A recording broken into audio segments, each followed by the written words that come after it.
Hello guys, ये रिश्ता क्या कहलाता है कि आज के एपिसोड में हमें अरमान बहुत ज़्यादा फ्रस्ट्रेटेड दिखाया जा रहा है क्योंकि वो बार बार अभीरा के फ़ोन की तरफ देख रहा होता है और जहाँ पर अपना प्रेस करते करते कपड़े उसका हाथ जल जाता है। अभीरा के फ़ोन में कॉन्स्टेंट नोटिफिकेशंस आ रहे होते हैं जिसे देखकर अरमान का मन करता है कि अरे यार, इससे इतने सारे नोटिफिकेशन आकर क्यों ही आ रहे हैं, एक बार चेक करता हूँ। बट फिर वो कहता है कि नहीं नहीं, हमारे रिश्ते की नई शुरुआत है तो अभी मुझे उसका ट्रस्ट बिल्कुल भी नहीं तोड़ना चाहिए और मैं ऐसा कुछ भी नहीं करूँगा। वैसे भी हमारे रिश्ते में बहुत ज़्यादा प्रॉब्लम है और ट्रस्ट मैं नहीं तोड़ना चाहता उसका। वैसे भी उसका पासवर्ड तो मुझे पता है बट स्टिल मैं चाहता हूँ कि हमारी बाउंड्रीज जो है वो क्रॉस ना हो। दूसरी तरफ अबीरा भी यही सब सोच रही होती है क्योंकि अरमान के फ़ोन में बहुत ज़्यादा नोटिफिकेशंस होता है। अरमान के फ़ोन में इतने ज़्यादा नोटिफिकेशंस को देखकर वो जल्दी से पानी पीने की कोशिश करती है, पर उसे याद आता है अरे उसका तो करवा चौथ का फास्ट है। जिसके बाद वो कहती है कि अरे यार, पता नहीं मुझे क्या हो रहा है, मैं आखिर ये बॉर्डर को बार बार क्यों ही ये कर रही हूँ। जिसके बाद उसके हाथ से पानी गिर जाता है और वो जल्दी से उसका फ़ोन जो है वो ठीक करने की कोशिश करती है। फाइनली उसे रियलाइज़ होता है कि अरमान का फ़ोन अच्छा है और उससे कुछ नहीं हुआ है, पर वहाँ वो गलती से एक नोटिफिकेशन देख लेती है किरण नाम के लड़की का, जो हाय हैंडसम करके अरमान को टेक्स्ट कर रही होती है। ये देखकर अभिनव कहती है कि क्या, हमने तो कहा था ना कि हम एक दूसरे को थोड़ा टाइम देंगे, हमारे रिश्ते को एक और मौका देंगे। पर मुझे तो लगता है कि अरमान किसी और को भी डेट करने का सोच रहा है। मतलब मेरे साथ साथ वो किसी और को भी डेट करेगा क्या, किसी और को भी जानने की कोशिश करेगा। प्लीज़ प्लीज़ भगवान, ऐसा होने मत दो। बट वो जब देखती है कि हाँ, वो तो सही है, किरण का ये एक मैसेज है, अब उसे भरोसा नहीं होता है कि अरमान उसके साथ ऐसा करेगा। अरमान बेचैनी हो जाती है अरमान को लेके, पर वो खुद को कंट्रोल करके कहती है कि नहीं नहीं, मैं इसका फ़ोन कभी भी चेक नहीं करूँगी, आई रिस्पेक्ट हिज प्राइवेसी। जिसके बाद अरमान ने अभी फाइनली डिसाइड कर लिया होता है कि उसे तो ये फ़ोन देखना ही है, पर वो खुद को कूल डाउन करने के बाद थोड़ी सी और कोशिश करता है कि नहीं यार अरमान, तू बिल्कुल ऐसा नहीं करेगा। जिसके बाद अबीरा के फ़ोन में नोटिफिकेशन आते हैं और उसे पता चलता है कि डेटिंग ऐप पर उसे नए 15 मैच मिल चुके हैं। जिसे देखकर अब तो अरमान बहुत ज़्यादा गुस्सा हो जाता है। अरमान बोलता है कि इसने तो मुझे कहा था कि हम हमारे रिश्ते को एक नया मौका देंगे, एक नई सिरे से सब शुरुआत करेंगे, एक दूसरे को जानने की कोशिश करेंगे। पर ये क्या, वो तो मुझे बस दिलासा दे रही थी, असल में वो बाकी लड़कों से भी बात कर रही है और अपना लाइफ पार्टनर ढूंढने में लगी हुई है। अगर ऐसी बात है तो मुझे तो ये सब ज़रूर देखना पड़ेगा, क्योंकि वैसे भी उसने मुझे अपना पासवर्ड दी है, तो आई थिंक वो कंफर्टेबल होगी ही ये अगर मैं उसका गलती से फ़ोन भी देख लेता हूँ। जिसके बाद वो सोचता है कि कोई नहीं, फ़ोन देख ही लेता हूँ ना, वैसे भी क्या ही होगा। जिसके बाद वो कहता है कि यार, बट सही में अबीरा ऐसे करेगी मुझे लगा नहीं था। जिसके बाद वो ओपन करके देखता है कि हाँ, वो ऐप उसने डाउनलोड कर रखा है जैसा कहा था। दूसरी तरफ अबीर और कियारा दोनों मिलकर मायरू को सलाह देते हैं। कियारा कहती है कि हाँ, ये लड़की थी जो बोल रही थी कि चाँद निकलते तक मैं बहुत सारे स्टार्स देखूंगी, चाँद देखूंगी, पर देखो इतने जल्दी से हो गई। जिसके बाद अबीर कहते हैं कि हाँ, वो बहुत ज़्यादा थक भी गई थी। तुम्हें पता है ये चॉकलेट ना मैं बचपन से खाते आ रहा हूँ एंड ये मेरी फेवरेट है। जिसे सुनने के बाद कियारा बोलती है अरे बाप रे, ये इतना ज़्यादा पुराना है, और वैसे भी तुम्हारी टेस्ट तो अच्छी होती है एंड मतलब मुझे भरोसा है कि तुम्हारा टेस्ट अच्छा ही होगा। जहाँ पर वो उसे ऑफर करता है कि प्लीज़ एक बाइट आखिर खा के तो देखो, ये चॉकलेट बहुत ज़्यादा टेस्टी होती है। जिसके बाद वो उसे खिला देता है अपने हाथों से और उसी वक्त चाँद भी निकल आ जाता है और अचानक से अबीर का मन डाइवर्ट होकर चाँद की बात करने लग जाता है कि अरे चाँद निकल गया, एंड थोड़ा सा मोमेंट उनके बीच में ऑकवर्ड हो जाता है बिकॉज कैसे ना कैसे करके उसने उसका फास्ट तोड़ दिया है एंड करवा चौथ का रिचुअल उन्होंने परफॉर्म कर लिया है।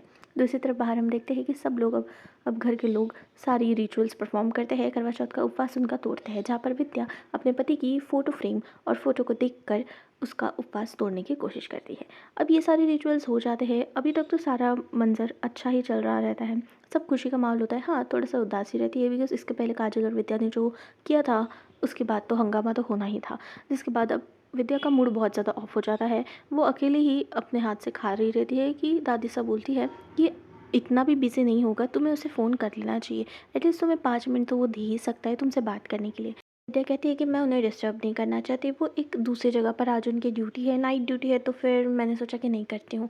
वहीं पर काजल बीच में कहती है कि नहीं मासा, ऐसा भी तो हो सकता है कि भाई साहब को अपनी पत्नी से बातें करने की बिल्कुल इच्छा नहीं हो, क्योंकि मैं कुछ दिनों पहले गुजर रही थी और मैंने देखा कि ये मेरे भैया से बात कर रही थी और भैया बहुत ज़्यादा गुस्सा थे, नाराज़ थे इनसे, क्योंकि इनने अबीरा की जगह किसी और को दी थी, मतलब उस साइको किलर को, गीतांजलि को दी थी, जिसकी वजह से वो बहुत ज़्यादा खुश नहीं थे।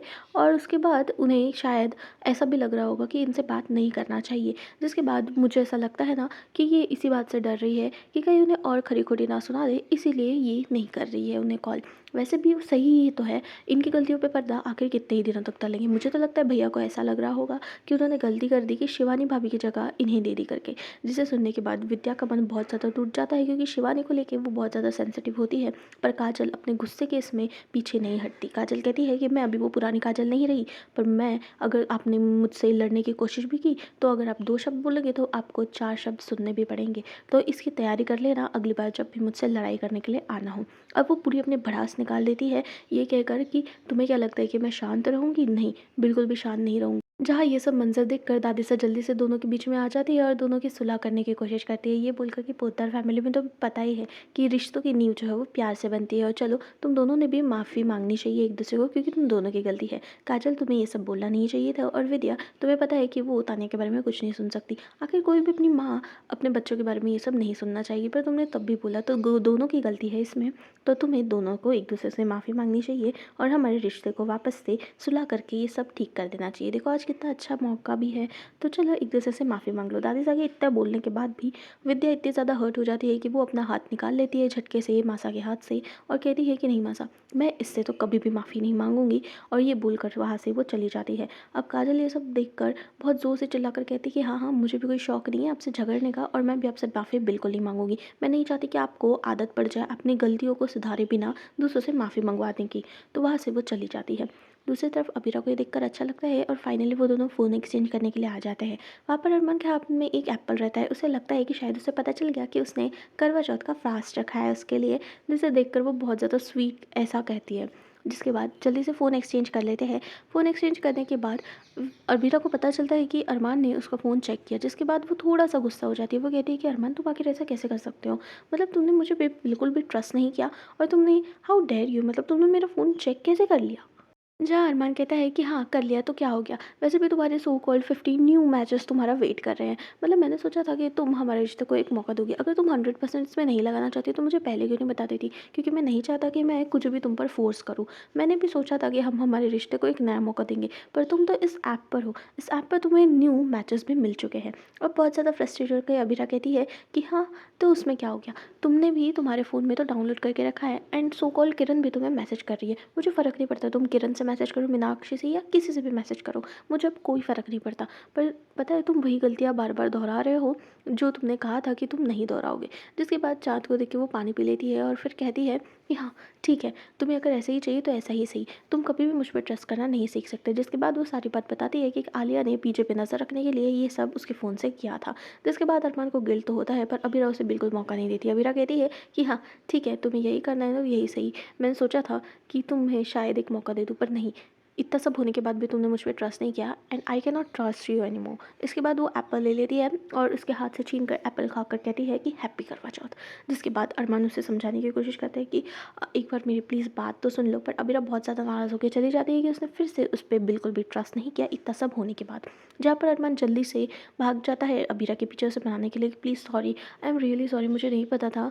पर अबीरा कहती है कि नहीं अरमान, तुम वही-वही गलतियाँ फिर से दोहराते हो। मतलब तुम्हें कुछ भी अगर हो गया तो तुम्हें शक करना ज़रूरी होता है क्या? जहाँ पर उसका फ़ोन कॉन्स्टेंटली बजता है किरण नाम के लड़के से।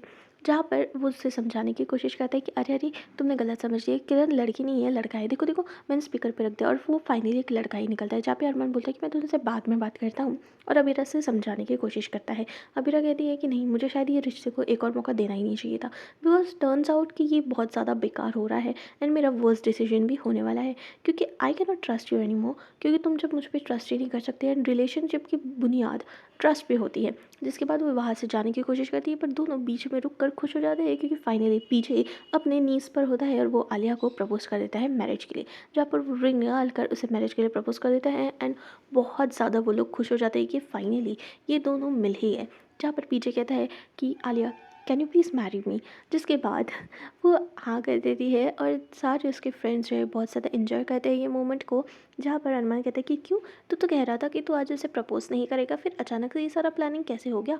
तो वहाँ पर पीछे कहता है कि हाँ, मैंने सोचा था कि मैं इसे मतलब नहीं करूँगा प्रपोज़, पर तेरी बात सुनकर मुझे ऐसा लगा कि यार ज़िंदगी बहुत ज़्यादा छोटी है, एंड हमें सारा मोमेंट एंजॉय कर देना चाहिए, और तब जब अपना प्यार आपके सामने हो तो ये सब तो बनता ही है। जहाँ पे लावण्य कहती है कि ये लड़की, तू तो कह रही थी कि पीछे तुझे 20 रुपए पानी पूरी भी नहीं खिलाता है, पर ये रिंग बहुत महंगी लग रही है। आलिया पीछे से पूछती है, पर पीछे ये बोल के टाल देता है कि नहीं नहीं बीबी, इतनी ज़्यादा भी महंगी रिंग नहीं है। जहाँ पर आलिया कहती है कि हाँ 20 रुपए की पानी पूरी भी मुझे चल जाएगी, पर इतना महंगा नहीं चलेगा। और वैसे भी प्यार में तो सब चल जाता है। जहाँ पर पीछे कहता है कि हाँ यार, मैं मतलब सोच रहा था कि जब मेरा लाइफ का इतना बड़ा और इतना खास मोमेंट मेरे पास आ सकता है, तो मैं आखिर क्यों ही बैक आउट कर लूँ। तो मैंने सोचा कि क्यों ना इस मौके का फ़ायदा उठा लूँ, और वैसे भी ज़िंदगी बहुत छोटी होती है, कल क्या हो क्या नहीं पता नहीं। तो जितने मोमेंट्स हम एक साथ एंजॉय कर सकते हैं उतने मोमेंट्स करते हैं। जहाँ पर अबीरा और अरमान एक दूसरे को देख रहे होते हैं, उन्हें थोड़ा सा रियलाइजेशन होता है, बट दोनों की ट्रस्ट इश्यूज इतने ज़्यादा है कि दोनों भी अब कुछ भी करने के हिसाब से नहीं होते।